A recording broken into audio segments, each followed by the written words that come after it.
शान्ताकारं भुजगशयनं पद्मनाभं सुरेशं विश्वधारं गगनसदृशं मेघवर्णं शुभांगं लक्ष्मीकान्तं कमलनयनं योगिमिधानगम्यं वन्दे विष्णु भवभयहरं सर्वलोकैकनाथं। ओम नमः शिवाय। जय श्री राधे कृष्णा। हे प्रिय श्रोताओं, आज सोमवार के दिन आप सभी श्रवण करेंगे सोमवार की बहुत ही दुर्लभ एवं पौराणिक व्रत कथा। आप सभी से अनुरोध है, इस कथा को पूरे भक्ति भाव तथा प्रसन्न मन चित्त से पूरा अवश्य सुने और कमेंट बॉक्स में भगवान भोलेनाथ की जय लिखना बिल्कुल भी मत भूलिएगा। आइए प्रेम से सभी मिलकर सुनते हैं शंकर भगवान की सोमवार की व्रत कथा। सोमवार का व्रत चंद्रदेव और भगवान भोलेनाथ की अर्चना हेतु किया जाता है।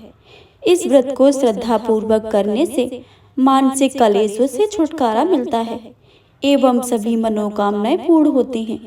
यदि यह व्रत श्रावण के महीने में किया जाए तो सोमवार का व्रत बहुत ही अधिक फलदायक सिद्ध होता है। वैसे यह व्रत चैत्र, श्रावण और कार्तिक मास में किया जाता है। इस व्रत में सोमवार के दिन उपवास रखकर भगवान शंकर और माता पार्वती की पूजा अर्चना करनी चाहिए तथा दिन में एक बार ही पूजन करना चाहिए। सोमवार का व्रत रखने से स्त्रियों के पति पुत्र को सुख मिलता है। प्रेम से बोलिए शंकर भगवान की जय, माता पार्वती की जय। एक साहूकार बहुत ही अमीर था। उसके पास धन की कोई कमी नहीं थी। साहूकार के पास सभी सुख और ऐश्वर्य के साधन थे, किंतु उसके एक ही दुख था कि उसके कोई औलाद नहीं थी। दिन रात वह उसी चिंता में लगा रहता था और वह पुत्र पाने के लिए हर सोमवार को भगवान चंद्रदेव व शिव जी की पूजा करता था और व्रत रखता था। साहूकार की भोलेनाथ के प्रति ऐसी भक्ति देखकर एक बार मां पार्वती जी ने शिव जी से कहा, हे नाथ, ये साहूकार आपका अनन्य भक्त है और सदैव ही आपका व्रत और पूजा भक्ति भाव से किया करता है। आप कृपा करके इसकी मनोकामनाओं को पूरा कर दें। पार्वती जी के ऐसे वचनों को सुनकर भोलेनाथ ने मां गौरी से कहा कि हे पार्वती, यह संसार एक कर्म क्षेत्र है।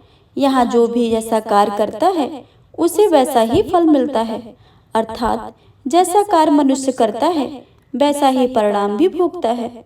किंतु माता पार्वती आग्रह पूर्वक बोली, हे महादेव, यह आपका अनन्य भक्त है। यदि इसका कोई दुख हो तो आप इसकी अवश्य ही दूर करना चाहिए। यदि आप अपने भक्तों की मनोकामनाएं पूरी नहीं करेंगे तो कोई का मनुष्य आपकी भक्ति और सेवा में पूजा करेगा।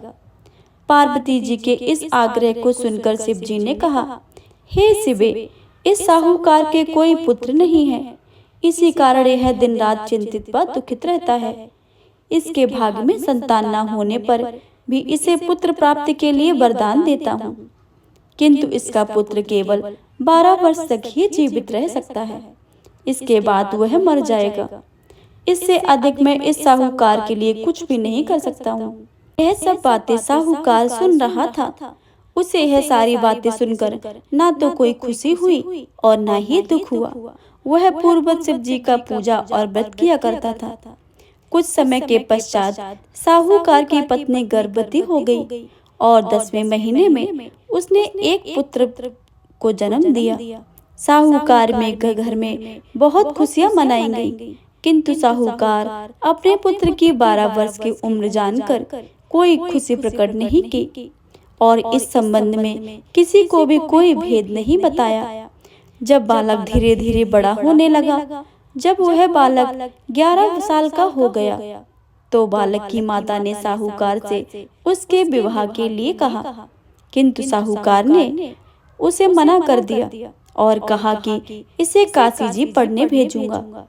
साहूकार ने अपने साले को बुलाकर कहा कि तुम इसे बालक को काशी पढ़ने ले जाओ और इसे विधिवत शिक्षा ग्रहण कराओ। साहूकार ने उसको बहुत सारा धन देकर कहा कि रास्ते में जहाँ भी ठहरो वहाँ यज्ञ और ब्राह्मणों को भोजन कराते जाना। इस प्रकार वह दोनों मामा भांजे रास्ते में यज्ञ कराते, दान देते और ब्राह्मण को भोजन करवाते जा रहे थे। रास्ते में एक शहर पड़ा। उस शहर में राजा की कन्या का विवाह था। एक अन्य राजा का लड़का बारात लेकर आया था, लेकिन वह एक आंख से काना था। लड़के के पिता को इस बात की चिंता थी कि वर को देखकर माता पिता विवाह से कहीं इनकार न कर दें। इसी कारण जब उन्होंने साहूकार के अति सुंदर बेटे को देखा तो उनके मन में विचार आया कि क्यों ना इस लड़के से विवाह का कार्य पूर्ण करवाया जाए। यह विचार कर उसने लड़के और उसके मामा से कहा कि यदि आप फेरे व कन्यादान का कार्य पूर्ण करा दोगे तो आपकी बड़ी ही कृपा होगी और हम आपको बहुत सारा धन देंगे। साहूकार के लड़के और उसके मामा ने इस बात को स्वीकार कर लिया था। विवाह का काम भली प्रकार से पूरा हो गया। जब वह लड़का जाने लगा तो उसने चुपके से राजकुमारी की चुनरी पर लिख दिया कि तेरा विवाह मेरे साथ हुआ है, लेकिन जिसके साथ तुम्हें भेजा जाएगा वह एक आंख से काना है। मैं तो काशी जी पढ़ने जा रहा हूँ।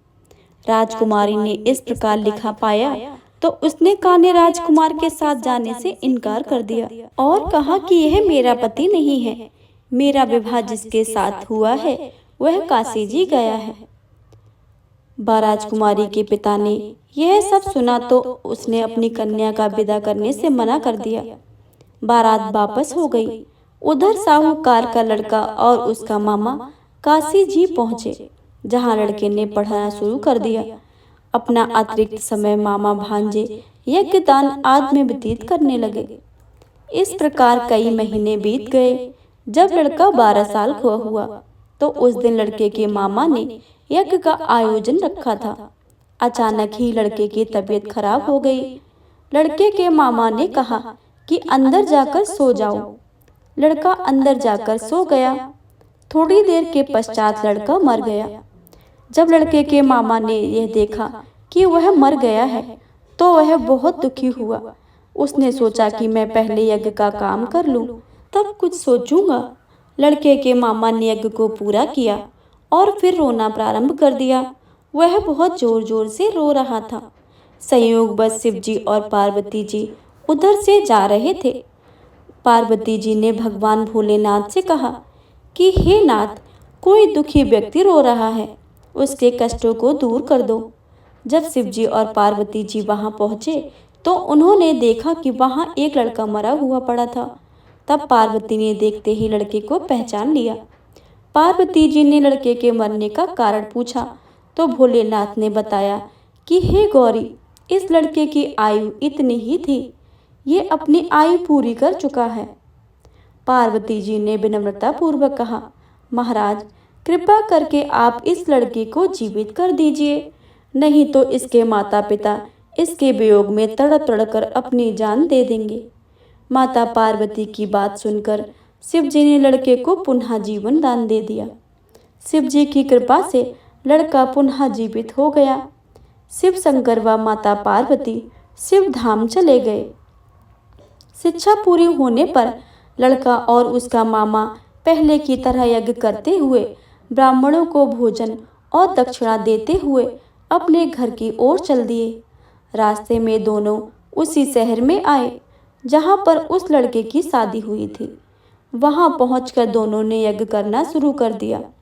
जब वे दोनों यज्ञ कर रहे थे तो उस लड़के के ससुर यानी राजा ने, जो उधर से घोड़े पर बैठकर अपने सेवकों के साथ जा रहे थे, उसने लड़के को पहचान लिया।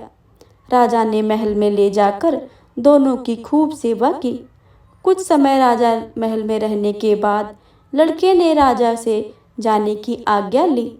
राजा ने अपनी लड़की को लड़के के साथ विदा कर दिया और साथ में बहुत सारा धन एवं दास दासियों को भी भेजा।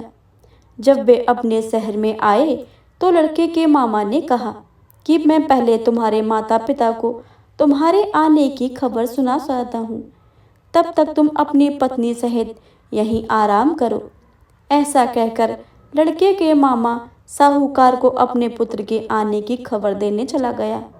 घर जाकर उसने देखा कि उसकी बहन और बहनोई छत पर बैठे हुए हैं और उन्होंने यह प्रण कर रखा था कि यदि उनका बेटा जीवित लौट आया तो वह छत से नीचे उतर आएंगे, नहीं तो छत से कूदकर अपने प्राण त्याग देंगे।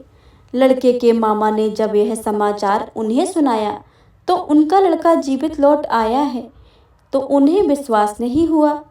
तब लड़के के मामा ने शपथ खाकर कहा कि आपका पुत्र अपनी पत्नी और बहुत सारा धन दास दासियों के सहित घर आया है। तब साहूकार और उसकी पत्नी छत से नीचे उतर आए तथा प्रसन्नता के साथ अपने बेटे और बहू का स्वागत किया। सभी प्रसन्नता के साथ रहने लगे। इस प्रकार भक्ति भाव से जो भी प्राणी सोमवार के व्रत का पालन करता है तथा प्रेम पूर्वक इस कथा को सुनता है, पढ़ता है, उसके सभी कष्ट दूर हो जाते हैं, सारी मनोकामनाएं पूर्ण होती हैं और इस लोक में सभी सुख सुविधाओं को भोग कर अंत में उसे शिवलोक की प्राप्त होती है। इस प्रकार सोमवार के व्रत को 16 सोमवार तक करें, फिर उद्यापन करें। इस व्रत के प्रभाव से मानवों की सभी प्रकार के सुखों की प्राप्ति होती है। प्रेम से बोलिए भगवान भोलेनाथ माता पार्वती की जय। प्रिय श्रोताओं, तो यह थी सोमवार व्रत की कथा।